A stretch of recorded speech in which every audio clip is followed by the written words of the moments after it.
给我瞄准了打！右一腿！去你丫的！KO！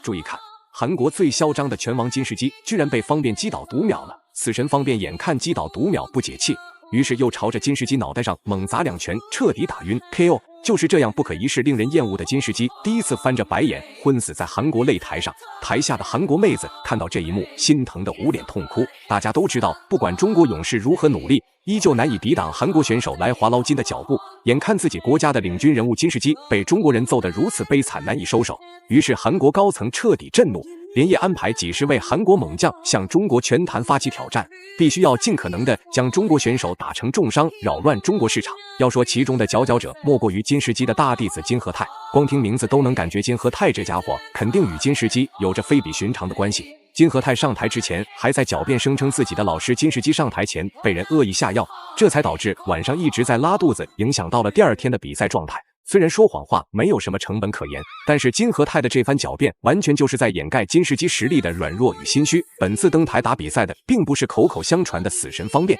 而是被誉为中国第一逐渐的泰拳高手张春雨。张春雨可是还未成年就已经开始征战泰拳领域，10年如一日的打磨使得张春雨拥有极其丰厚的泰拳作战基础。职业巅峰时期的张春雨甚至还曾与泰拳王子波球血战4回合不落下风。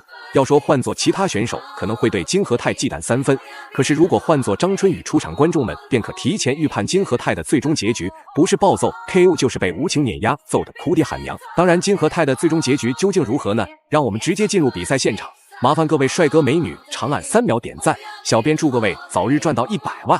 第1回合开始，红色短裤就是中国选手张春雨，蓝色短裤就是韩国选手金和泰。可以看到金和泰这家伙为了给老师报仇雪恨，频繁追击，打算将张春雨压制在擂台边缘。殊不知张春雨边打边退，连续前手4拳，连忙做出防守反击。对比战术表现来看，金和泰明显比较激进凶猛。好在张春雨拥有很高的大赛经验，这才没有被金和泰如此凶猛的攻势给影响到。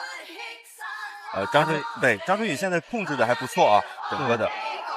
打的是西法是张春雨的一个强项。金和泰报价太开太散了，而且在不能很好的预测对方的动作。你看对方出拳的时候，他基本上没有任何的上身、手和头的动作。对，但是我觉得像韩国选手像这样的，还是不能太小看他，因为比赛刚刚开始。而且像他这种体型的，在韩国选手里面很多肌肉类型不是很发达，但是他的这种节奏跟粘性啊特别的强。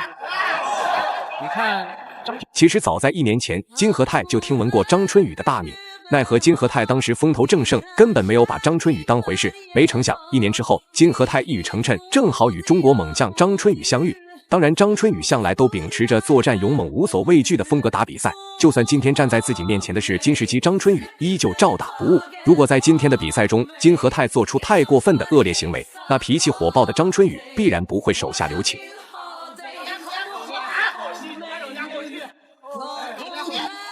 西法，我们知道张春雨在昆仑决出名的一战就是跟我们的泰拳王波球有一战，力战3局啊。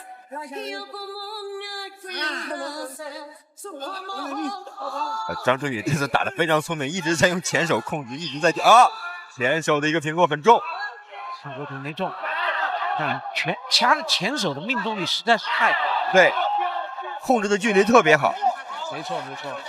韩国选手金和泰现在根本就任何动作都打不出来。金和泰的打法貌似有点杀敌1000自损800，因为金和泰每次为了达到压制的目的，都要遭受张春雨连续组合拳反击，一旦进入到内围，缠抱裁判也会很快做出反应，将2位拉开。如此拼命的打法全然不会对张春雨造成什么太大影响，相反，这还会成为金和泰今天输掉比赛最致命因素。当然张春雨并不单单想要通过比分取胜，更多是要将金和泰 KO 证明自己的强大。裁判在观察了2秒之后马上进行一个读秒，那个低扫是非常的重啊。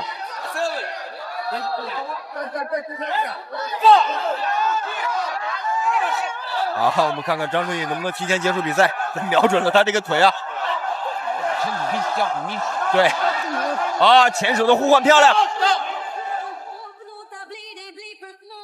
第1局比赛来到第2回合，张春雨也没想到，为了拿下比赛胜利，金和泰完全就是豁出性命在战斗，在互相拼拳换脚阶段，张春雨也有点架不住金和泰的这种拼命三郎战术。俗话说，姜还是老的辣，张春雨就算短时间内被压制，那经过初步试探过后，张春雨也能立刻调整战术，避免失去比赛点数。他已经开始要玩命了，对，加快了节奏。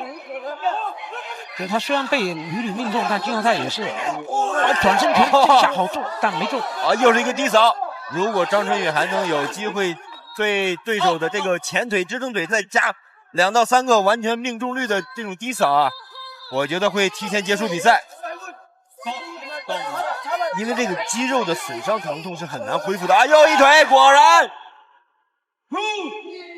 第2次读秒。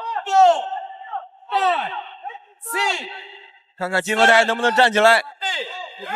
比赛进行到现在，完全就是金和泰在咬牙硬撑，因为无论是比分还是击倒次数，张春雨都占据绝对优势。碍于比赛面子，金和泰才会不停发起凶猛进攻，打算弥补自己的缺陷。长时间的挨揍也让金和泰的腿部出现了一些损伤。如果接下来的比赛金和泰没有做出相应的针对性措施，那最先倒下的肯定是金和泰本人。休息的时间，对，一定要。这时候你就拉到中远距离，该怎么打就怎么打。对手的这个腿还是非常的明显啊！又一腿啊！我估计很难再站起来了。8秒了啊！扔白毛巾了！白毛巾了啊！我们的教练组扔掉了，这个也是对运动员的保护啊，没有任何侮辱的意思。要对自己的选手要有一个保护机制，因为他们不是打完这场比赛就没有了。他们还有很长的职业生涯要走，因为如果不扔白毛巾，在持续比赛的话，对手肯定会持续攻击他受伤的地方，这样容易对选手造成不可逆的。最后公布比赛结果，张春雨实至名归，赢下了比赛最终胜利。大家认为张春雨本场比赛表现如何呢？欢迎在评论区留言讨论，我们下期再见。